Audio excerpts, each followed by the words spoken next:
Halo, shalom semua. Selamat datang kembali. Kita bertemu di dalam Inspirasi Alkitab EPCC dan minggu lalu dan kita sudah mula berbicara tentang topik yang sangat hot, saudara, yang sangat disukai ramai, yaitu cari jodoh cara Alkitab. Dan saya berdoa, saudara, sudah pun diberkati rahasia yang kita sudah mula memetik dari Kejadian pasal yang ke-24. Minggu lalu kita pelajari dua cara ataupun dua langkah yang sangat penting bagaimana mencari jodoh cara Alkitab. Nah, saudara, di dalam dunia ini banyak orang mencari jodoh cara bodoh, saudara. Ya, betul kan? Banyak orang cari jodoh cara yang bodoh. Tetapi puji Tuhan, kita sebagai orang percaya, kita ada firman Tuhan yang menjadi panduan supaya kita cari jodoh cara Alkitab, bukan cara bodoh. Oke, puji Tuhan. Dan saya harap kita landaskan dan kita bangun kehidupan kita dan juga terutamanya banyak remaja muda, remaja dewasa yang di kalangan kita. Kita membangun hidup kita di atas dasar firman Tuhan. Mari saudara, saya akan masuk ke pelajaran kedua hari ini. Dan pelajaran kedua hari ini kembali kita mengkaji firman Tuhan dari Kejadian 24. Ya, mari. Saudara, mencari jodoh cara Alkitab pelajaran yang kedua.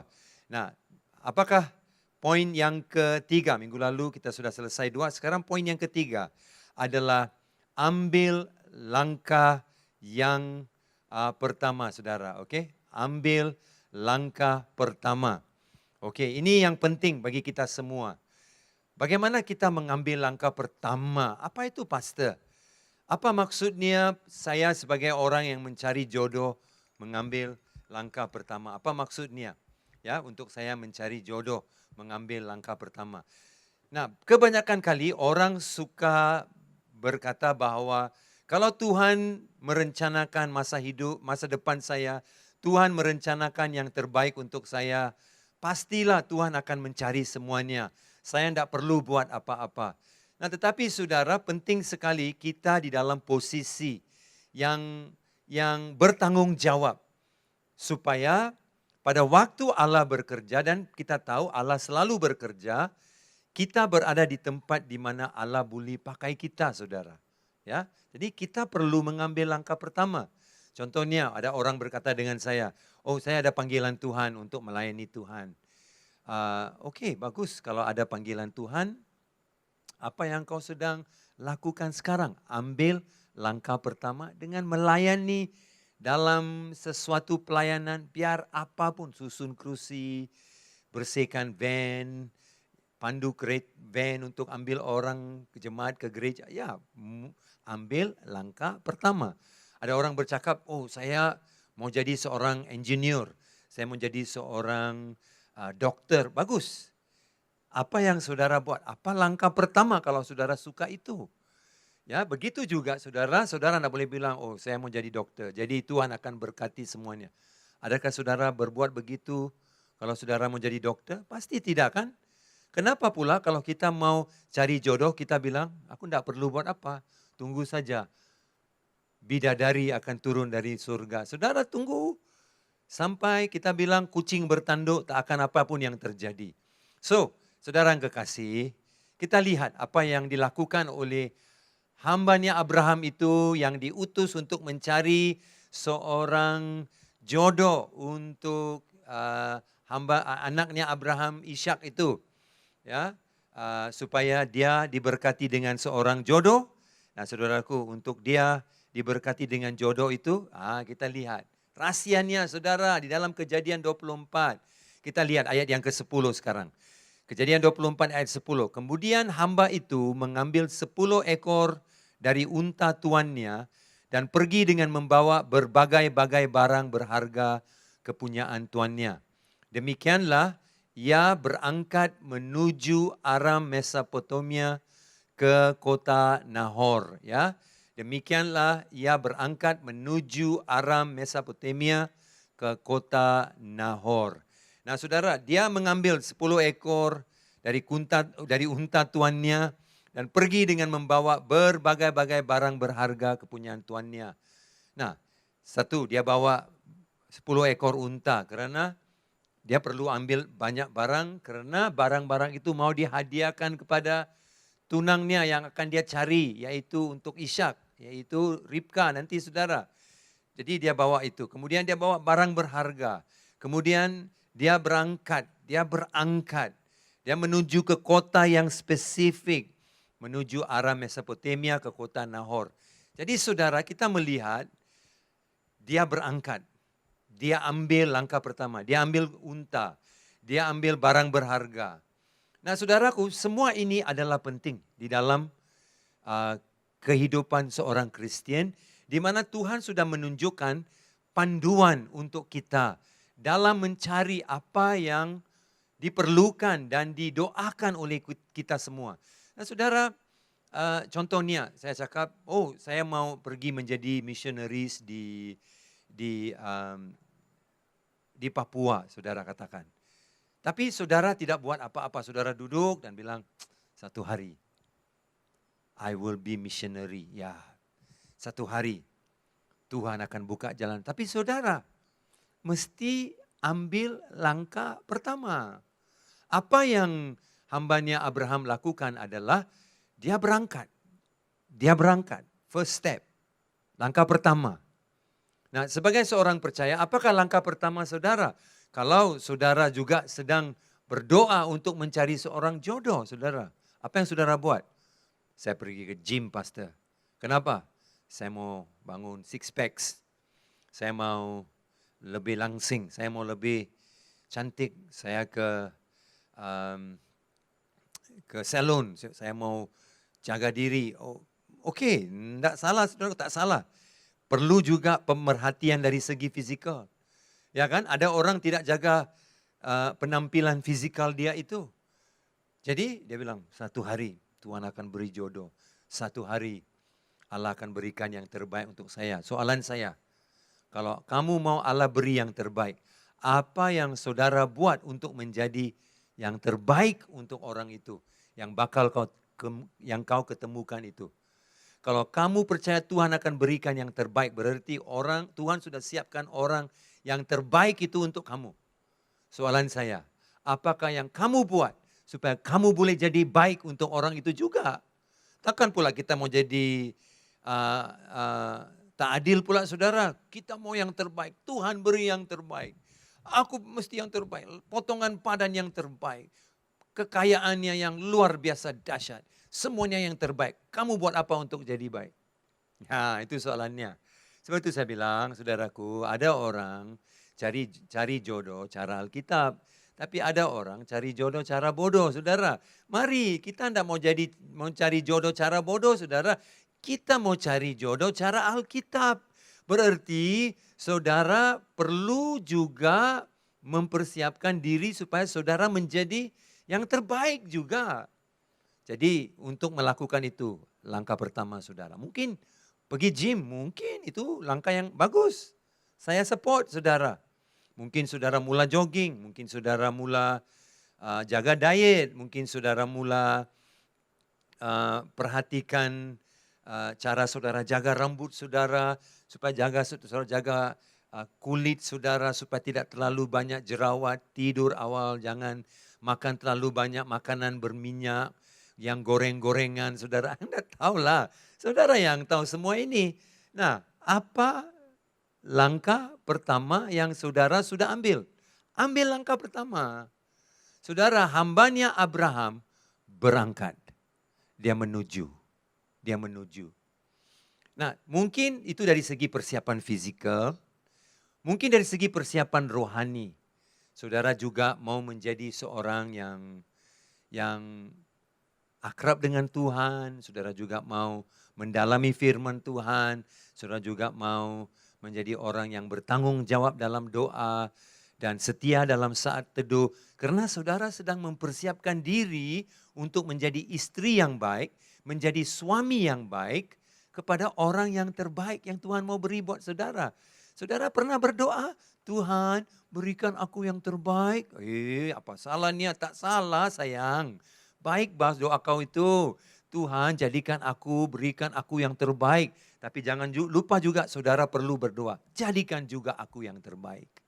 Jadikan aku juga yang terbaik. Siapkan aku di dalam saat teduh. Siapkan aku di dalam firman. Siapkan aku di dalam pelayanan. Siapkan aku Tuhan sebagai orang yang takut sama Tuhan. Yang mau mengikuti Tuhan dengan segenap hatinya. Siapkan aku menjadi orang yang sungguh-sungguh mencari Tuhan. Iya, dari segi rohani loh. Dari segi fisikal sudah. Dari segi rohani sudah. Dari segi emosi bagaimana saudara? Iya. Doakan juga untuk pembentukan emosi saudara. Kan saudara perlu.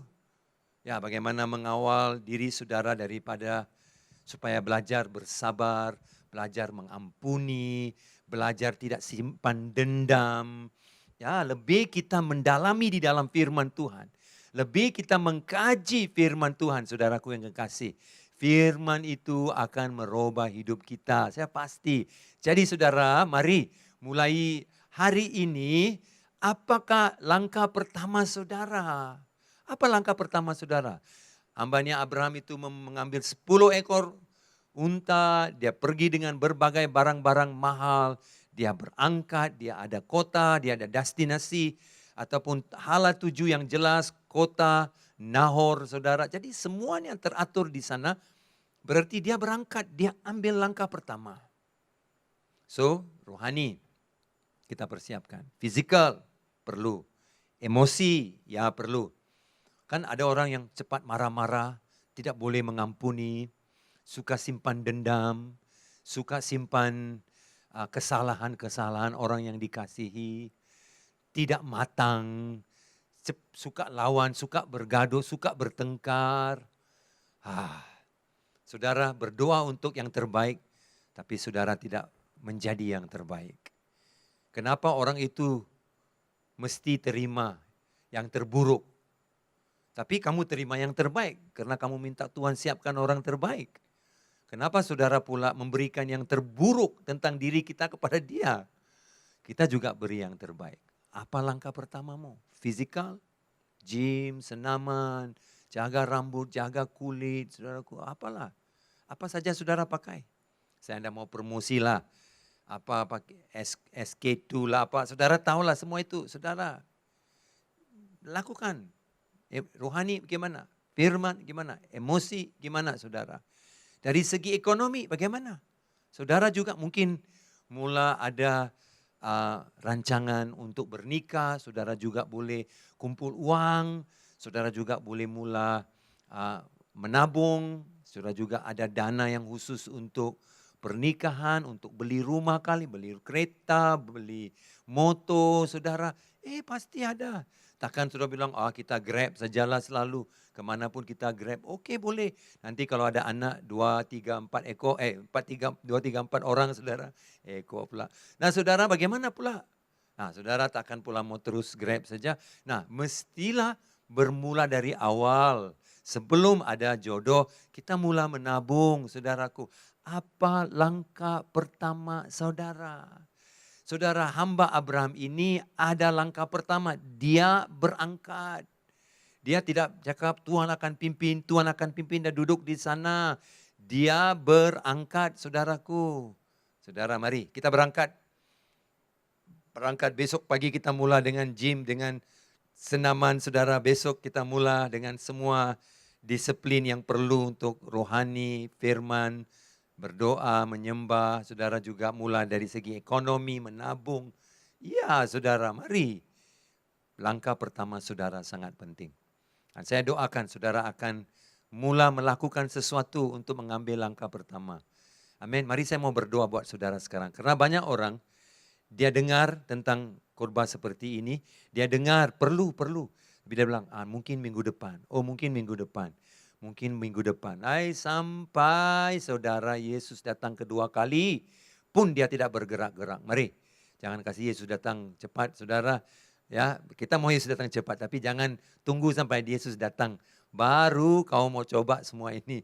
Mari saudara, mari kita persiapkan hati. Apa yang menghalang saudara? Saudara takut, saudara malas, saudara tidak percaya bahwa ini perlu dilakukan. Ingat, you minta yang terbaik dari Tuhan. Apa yang you buat untuk menjadi terbaik. Kalau Tuhan beri yang terbaik berarti Tuhan mengasihimu. Dan orang yang diberikan kepada kamu itu dikasihi Tuhan dan Tuhan persiapkan dia yang terbaik untuk kamu. Kamu mesti mengasihi orang itu juga. Kamu juga beri yang terbaik kepada dia. Jadi apa yang menghalang saudara? Takut, tidak percaya, malas, tidak pasti. Mari saya berdoa. Bapak, saya berkati semua teman-teman saya yang mendengar siri pengajaran firman Tuhan ini tentang cari jodoh cara Alkitab. Saya doakan Tuhan, poin yang ketiga ini begitu penting supaya kita bertindak, supaya kita melangkah, supaya kita berani, supaya kita percaya. Tuhan, saya berdoa sebagaimana kita sering bertanya, jadikan aku, berikan aku yang terbaik, berikan jodoh yang terbaik. Seperti itu, jadikan saya terbaik. Supaya bagaimana dia menjadi baik untuk saya juga mau jadi baik untuk dia. Jadi persiapkan semua teman-teman saya dari segi emosi, dari segi firman dan juga rohani, dari segi ekonomi, Bapak dari segi perubahan fisikal, Tuhan saya doakan. Semua ini untuk anak-anak Tuhan di dalam nama Yesus. Amin. Puji Tuhan. Saudara, begitu juga sangat penting kita mengambil langkah pertama ini. Ingat Tuhan Yesus sendiri dalam banyak ketika dia menyuruh orang mengambil langkah pertama. Kita lihat saudara, bagaimana Yesus menyuruh orang mengambil langkah pertama. Dia katakan, ikutlah aku. Dia panggil murid-muridnya, ikutlah aku. Kemudian murid-muridnya yang sudah sepanjang malam tebarkan jala mereka, tidak dapat ikan. Dia bilang, tebarkan jalamu ke sebelah kanan. Ya, mereka sudah, tapi ini perintah Yesus. First time mereka dengar dan lakukan perintah, tebarkan. Sudah lakukan banyak kali, tapi karena Yesus lakukan sekali lagi. Itu mungkin first time bagi mereka setelah mendapat perintah dari Yesus. Dan saudaraku, Yesus memanggil Petrus pada waktu dia di dalam perahu, angin sakal kencang saudaraku, dan Petrus berkata, Tuhan kalau itu engkau suruh aku datang berjalan di atas air itu. Dia bilang, suruh aku datang kepadamu. Dan Yesus bilang, datanglah. First time dia dengar, first time bahwa dia boleh berjalan atas air karena Yesus panggil dia. Kita semua ada pengalaman pertama. Kita semua ada pengalaman pertama. Pertama kali kita mula bersekolah, pertama kali kita bawa mobil, bawa kereta, pertama kali kita bawa motor, pertama kali kita bawa bicycle. Semua ada pertama kali di dalam hidup kita. So, datanglah. First time dengar Yesus, dia dengar Yesus, datanglah. Oh, I can walk on water. Dia berjalan atas air, boleh. Datanglah. Dan juga saudaraku, pada waktu Yesus memanggil anak Bartimeus, anak Timeus itu. Dia bilang, panggillah dia. Ingat kan saudaraku, semua pengalaman-pengalaman yang luar biasa yang dialami oleh orang-orang yang ada pengalaman pertama dengan Yesus adalah selalunya adalah kunci kepada terombosan mereka. Saya juga percaya kalau saudara juga mengambil langkah pertama, itu juga adalah terombosan yang Yesus akan bawa di dalam hidup saudara. Dan saudara akan menikmati sesuatu yang sangat baik, yang sangat luar biasa, yang akan menolong saudara mengenal masa depan yang baik yang saudara akan alami. Karena saudara mengambil langkah pertama seperti Bartimeus, saudaraku, seperti Petrus, saudara, seperti murid-murid Yesus yang meninggalkan jalannya, ataupun murid-murid Yesus yang menebarkan jalannya. First time move, apakah langkah pertama? Dan semua langkah pertama bila mereka lakukan dengan perintah Yesus, terombosan. Saya juga percaya saudara akan dapat terombosan. Amin. Ingat, kalau kamu mau yang terbaik, you juga mesti menjadi yang terbaik. Dan bermula dengan langkah pertama. Oke saudaraku. Dan poin yang keempat dalam pelajaran kedua ini, ya, terus daripada kita petik dari Kejadian 24 saudara. Kita lihat seterusnya adalah apa? Jodoh saya adalah posisikan untuk kesempatan untuk memperhati. Posisikan untuk kesempatan memerhati. Apa itu? Saudara, kita melihat daripada buku Kejadian ya 24, Kejadian 24 ayat 11, saya bacakan untuk saudara.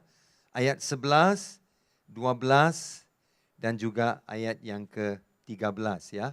Kita bacakan apa yang diberitakan Tuhan buat kita semua. Kejadian 24 saudara, ayat 11 hingga 13. Oke, saya bacakan. Saudara juga boleh buka Alkitab saudara dan ikut pembacaan saya itu. Kejadian 24 ayat 11, 12 dan ke-13. Nah, kita ingatkan ayat 10, dia sudah bawa 10 ekor unta, barang berharga dan dia berangkat sampai di kota Nahor. Dia menuju ke kota Nahor. Dan ayat 11, di sana disuruhnya lah unta itu berhenti di luar kota dekat suatu sumur. Pada waktu petang hari, waktu perempuan-perempuan keluar untuk menimba. Nah saudara, apa yang dia lakukan?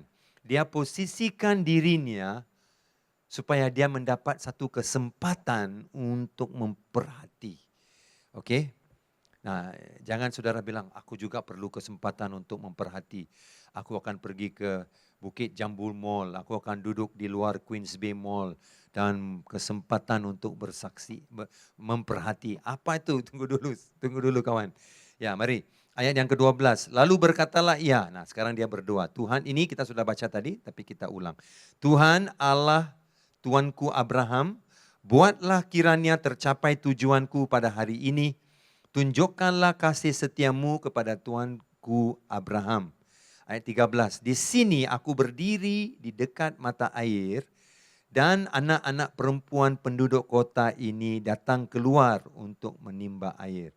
Nah, kemudian ayat 14 berkata, kiranya terjadilah begini, anak gadis kepada siapa aku berkata, tolong miringkanlah buyungmu itu supaya aku minum.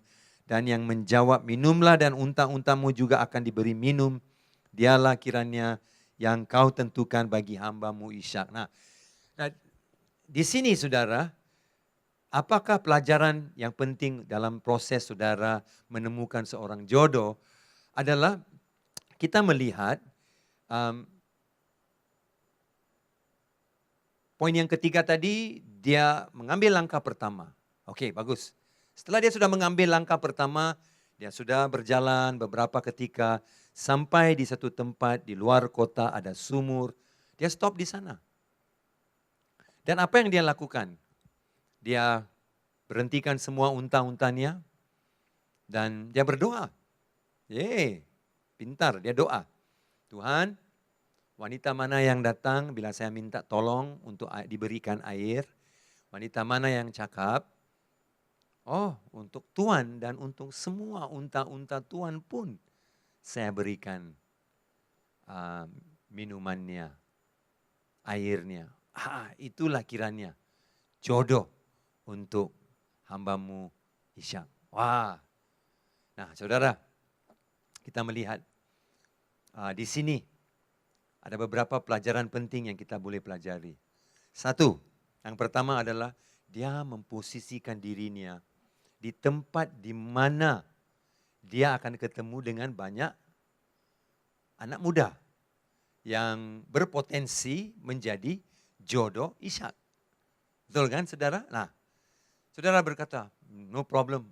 Tuhan menjanjikan dia akan memberikan seorang jodoh untuk saya. So saya just wait, tunggu di rumah. Dan aku tak perlu takut. Tuhan akan bawa dia kepada saya. Berharaplah saudara. Ada orang cari jodoh, cara bodoh pun ada. Nah saudara, saya tidak katakan saudara ini tidak waras, tidak bijak, ataupun bodoh. Tidak saudara. Maksudnya, ada tanggung jawab yang perlu kita sebagai anak Tuhan juga praktekkan. Ya kan? Kita perlu praktekkan. Kalau kita duduk makan di sebuah meja di mana kita makan bersama banyak orang, ada lauk pauk yang sudah disiapkan, ada makanan sudah disiapkan. Dan ada satu makanan yang kau sangat suka, kau tidak boleh ambil. Kau jangan bilang, dia akan sampai kepada saya. Tak, apa yang saudara akan bilang? Ada orang yang duduk di tepi dengan makanan itu, dia bilang, minta tolong sikit, boleh pas, boleh berikan kepada saya sayur goreng itu untuk saya. Saudara, ada orang yang pas dengan saudara. Apa yang saudara buat? Saudara di dalam kamar yang sama, di dalam ruang makan yang sama, dan juga di meja yang sama. Tapi saudara tidak boleh ambil karena terlalu jauh. Saudara minta orang tolong. Saudara bertanggung jawab. Sungguh pun di depan kamu, tapi kamu tetap bertanggung jawab. Seperti itu saudara, kita tidak boleh cakap semuanya akan diurusin Tuhan. Ya, Tuhan bekerja, tapi saudara dan saya mesti bertanggung jawab seperti first, ambil langkah pertama.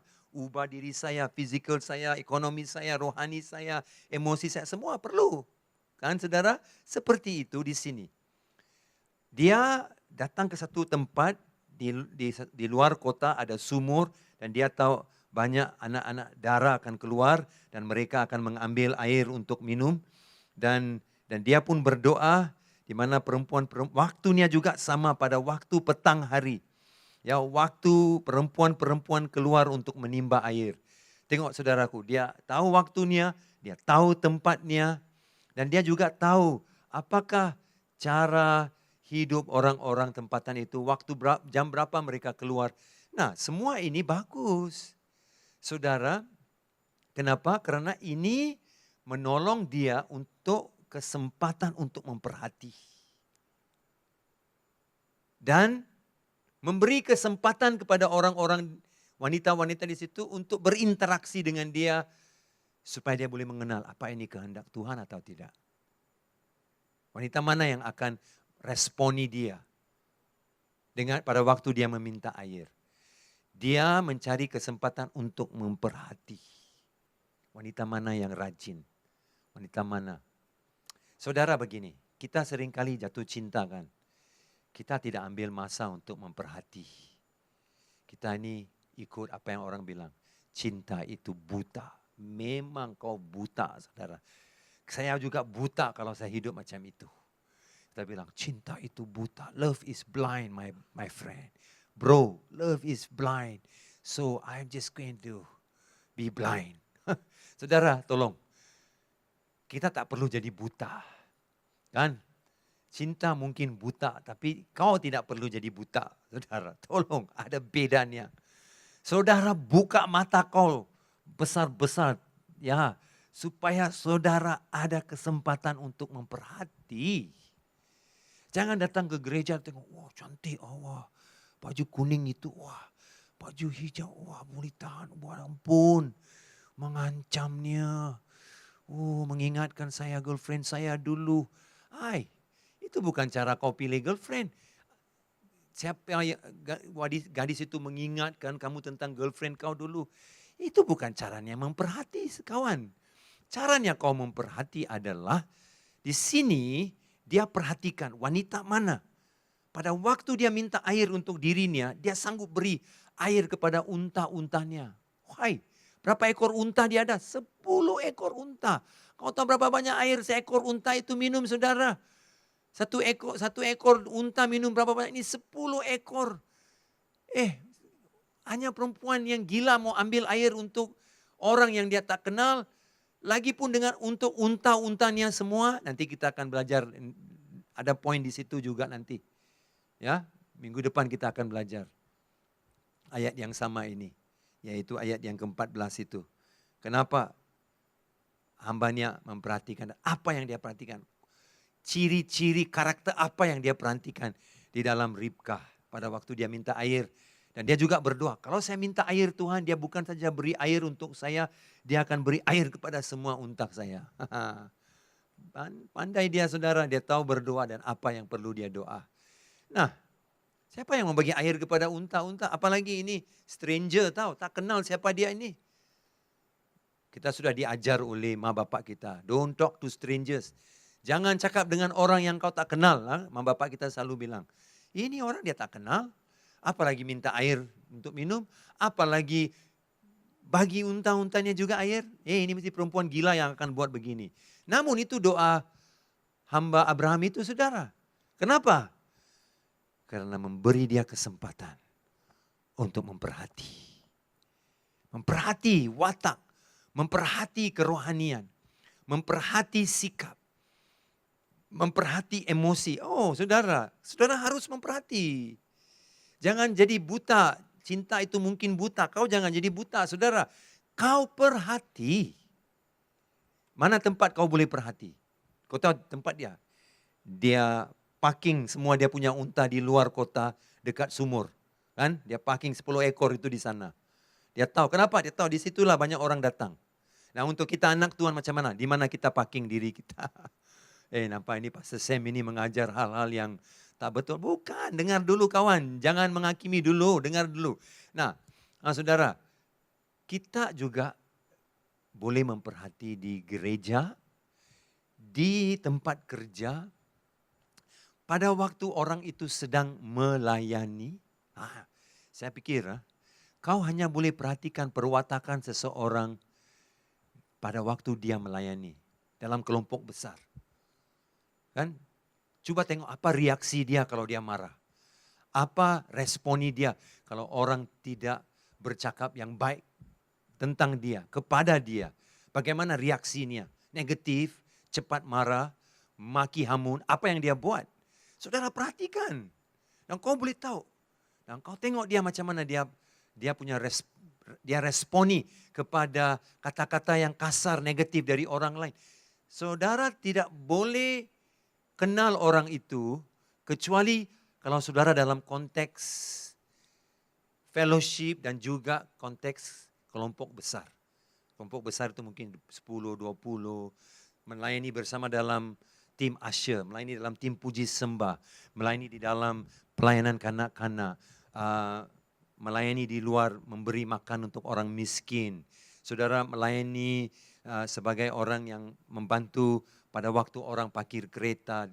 Saudara melayani di dalam acara besar-besar seperti Natal, seperti Paskah, dalam seni kreatif. Oh saudara, itu kesempatan. Jangan hanya kena faktor, wah cantik nih dia, pam, lompat.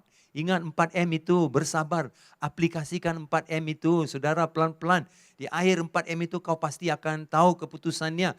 Karena kau mempraktikkan faktor Tuhan, bukan faktor wow sahaja. Nah sama seperti itu, perhatikan saudara. Perhatikan dia. Di tempat-tempat inilah kau boleh perhatikan. Rajinkah, lemah lembutkah, rohanikah, jujurkah, murah hatikah. Kau tidak boleh dengar orang lain cakap, dia murah hati tau, dia pintar tau, dia baik tau. Kau boleh dengar orang cakap, tidak apa, tidak salah. Saudara boleh dengar, tapi saudara mesti buat keputusan dengan mendengar dan perhatikan diri saudara sendiri. Apa yang hamba Abraham itu lakukan, dia taruh semua keledai pula, untang ini saudaraku di luar kota dekat sumur, tepat masanya, dia tahu karena ini waktu semua wanita-wanita akan keluar, perempuan-perempuan di kota akan keluar untuk ambil air, sebelah petang mereka akan datang, dia tahu. Saudara tahu di mana saudara perlu mendapat kesempatan? Jangan buang masa, saudara pergi ke mall, saudara pergi ke tempat kerja dan perhatikan di luar pagar tempat kerja kau perhatikan siapa yang naik bus, siapa yang turun dari Grab. Saudara pergi ke mall, saudara perhatikan duduk di luar di McDonald's, saudara perhatikan, wah boleh tahan. Apa gunanya? Kau hanya nampak bahagian, kau hanya nampak fisikal seseorang sahaja. Kau nampak seorang manusia sedang berjalan, seorang manusia sedang berjalan. Itu yang kau nampak. Kau tidak kenal secara pribadi. Untuk mengenal secara pribadi mesti ada konteks pergaulan. Kalau di tempat kerja, pada waktu kau sedang bekerja. Dalam satu project yang saudara buat. Dalam satu shift yang sama yang saudara bekerja. Dalam satu department yang sama yang saudara kerja.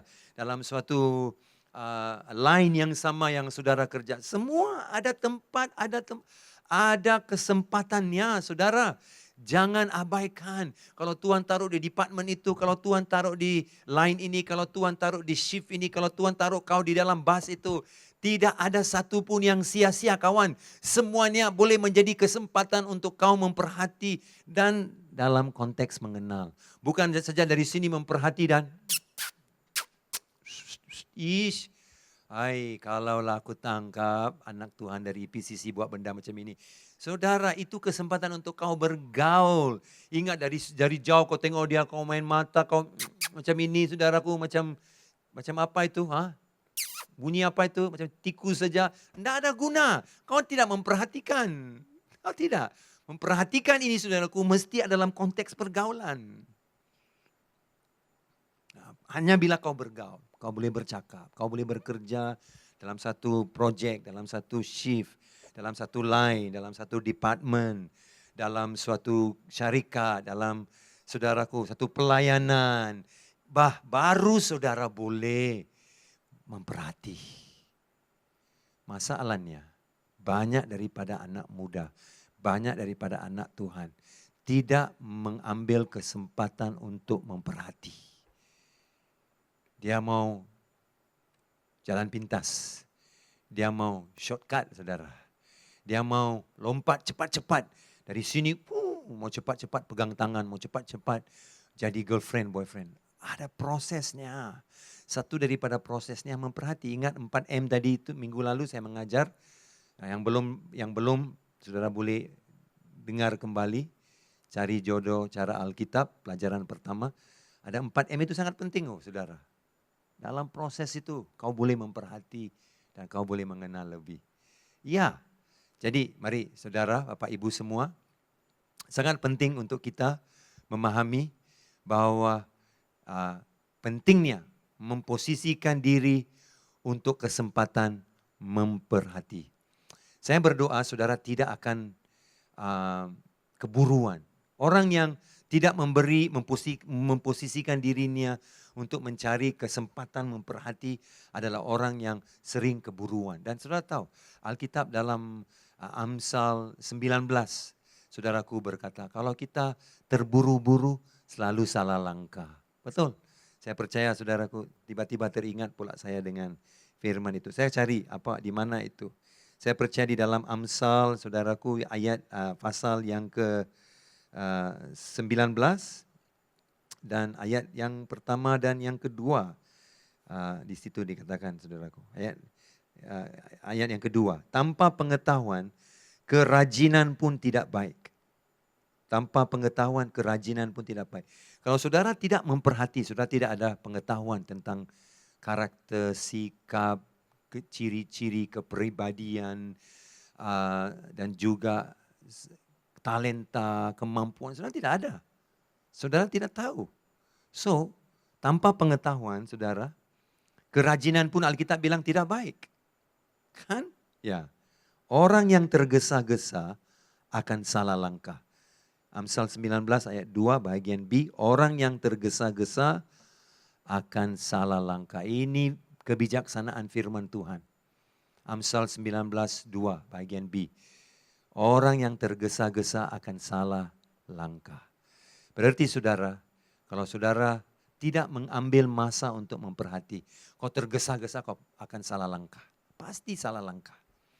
Dan tersalah pilih. Habis tersalah pilih, sering berantem saudaraku, sering gaduh, bertengkar, tidak ada damai.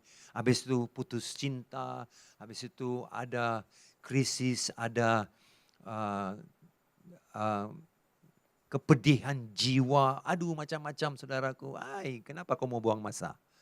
Tidak perlu semua itu. Jangan terburu-buru. Posisikan dirimu di tempat. Di dalam satu pelayanan, di gereja, dalam kelompok sel, di mana saja. Di mana saudara bukan untuk datang dan perhatikan baju merah kah, baju kuning kah, baju hitam. Bukan itu. Tapi memperhatikan berarti ada kesempatan berinteraksi. Dan itu akan membantu saudara. Amin.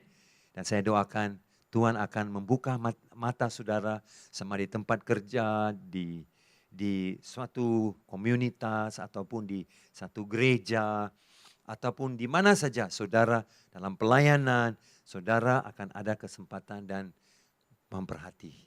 Ya, akui perasaanmu itu, bahwa kamu ada perasaan untuk orang itu, dan saudara meneruskan perhubungan itu, dan saudara juga meneruskan sambil memperhatikan, dan kemudian saudara membawa semuanya di dalam doa. Ingat 4M itu, ya itulah 4M itu juga boleh dipraktikkan dalam poin yang keempat ini. Posisikan diri untuk kesempatan memperhati. Amin saudara. Mari saudara, saya harap saudara sudah tangkap 2 poin lagi yang penting untuk hari ini. Untuk saudara mempersiapkan diri bagi mencari jodoh cara Alkitab. Mari kita berdoa. Bapak, terima kasih untuk pelajaran kami hari ini. Berkati semua anak-anak Tuhan yang ada di sini yang sudah siap mengambil langkah pertama. Dan juga Tuhan, saya berdoa untuk semua anak-anak Tuhan supaya mereka akan juga Bapa siap untuk memposisikan diri kami, memposisikan diri mereka untuk suatu kesempatan supaya mereka boleh memperhati. Sebagaimana hamba Abraham melakukan hal yang sama. Di luar kota, di dekat sumur, 10 unta. Tuhan, dan tepat masanya bila perempuan-perempuan di kota keluar untuk menimba air. Tuhan, begitu, berikan hikmat, berikan pengertian. Berikan interaksi yang baik, yang positif, yang membangun Tuhan. Terima kasih Bapa. Saya serahkan semua anak-anak Tuhan di IPCC supaya kami tidak cari jodoh dengan cara yang tidak alkitabiah, tapi cara yang didasari oleh firman Tuhan. Berkatilah Tuhan, saya doakan berkat Allah Bapa, Anak, Roh Kudus memberkatimu, memberi kamu hikmat dan memimpin kamu ke jalan kehidupan dan kebenaran di dalam masa depan yang baik yang Allah sudah persiapkan untukmu. Dalam nama Yesus saya sudah berdoa. Amin. Shalom saudara, sehingga kita ketemu lagi di dalam sesi yang seterusnya, yaitu saudaraku, kita akan ketemu lagi di dalam pelajaran yang berapa? Pelajaran yang ketiga. Kita baru selesai pelajaran kedua, kita akan ketemu lagi mencari jodoh cara Alkitab. Tuhan Yesus memberkati.